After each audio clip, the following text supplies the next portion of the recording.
Hi, my name is Jessica Stedman. I'm going to be doing a functional analysis on the seated row on a rowing machine. So there's two phases that I'm going to be talking about, and it is an open kinetic chain exercise.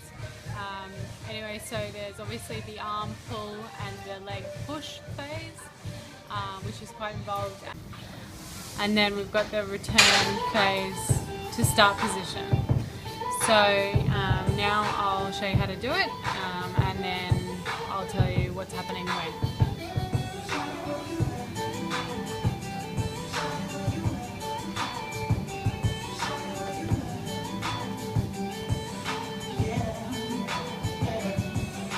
Lonely in this business, need a homie who's a realist, someone who wants to find out all that I have to give, who can bring me what is missing when I talk shit on the listen, seeing patience. Okay, so as you saw there, to do a seated row, you reach forward, grab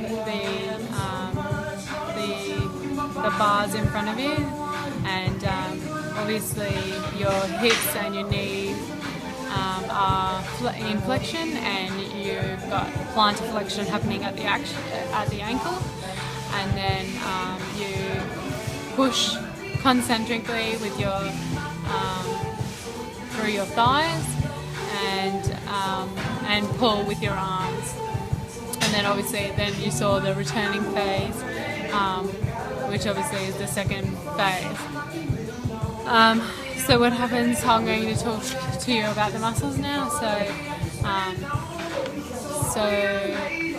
there's plantar flexion happening at the ankles,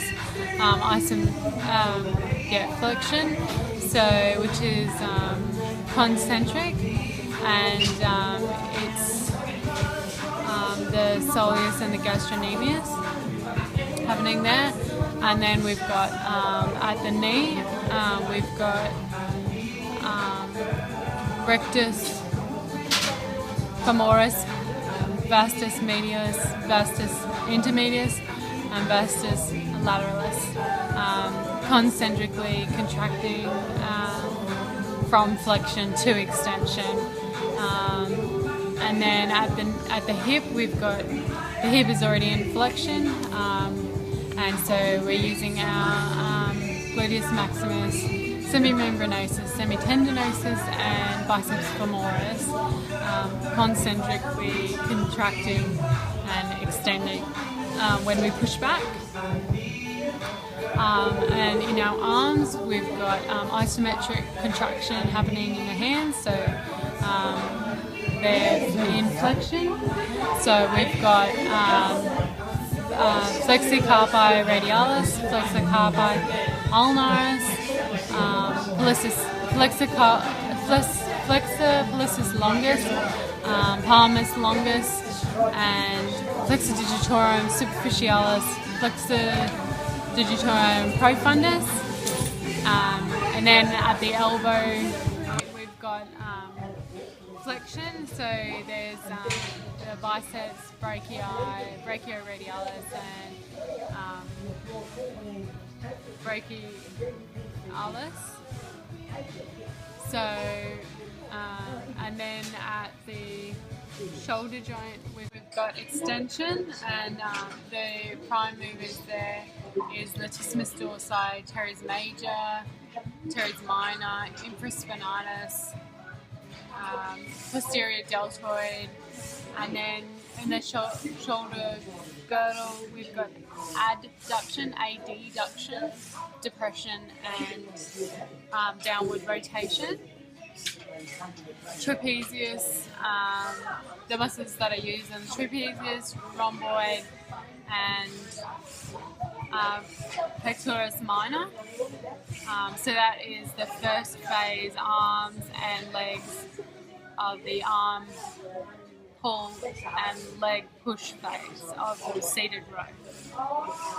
So the return phase of the seated row, we've got dorsiflexion at the ankle. So the agonists used there are the tibialis anterior, extensor hallucis longus, extensor digitorum longus, and the peroneus tertius. And then, okay, so at the knee we've got flexion concentric contraction.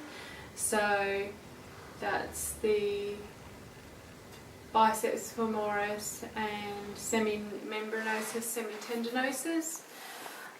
Moving on to the hip, we've got flexion, concentric contraction. We've got the iliopsoas, rectus femoris, and the pectineus muscle. And there's flexion at the hip, and then there's the trunk, so flexion at the trunk as well. The muscles used there are concentrically contracted, and the muscles are internal oblique abdominal, external oblique abdominal, and rectus abdominis.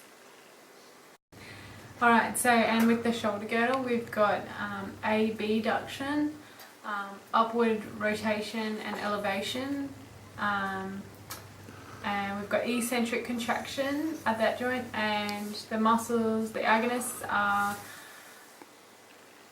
trapezius, the lower fibers, and the rhomboids, and pectoralis minor. We've got at the shoulder joint we've got flexion, and we've got latissimus dorsi, teres minor, teres major, infraspinatus, and posterior deltoid. Moving on to the elbow joint, we've got the biceps brachii, brachioradialis, and brachialis. And we've got eccentric contraction there, extension at the elbow. And then at the hand, so we should all know this one by now. Isometric contraction, so we've got the muscle, the agonists are the flexor carpi radialis, flexor carpi ulnaris, flexor digitorum superficialis, flexor digitorum profundus, and flexor pollicis longus. And they are isometrically contracted. Thank you for watching my video.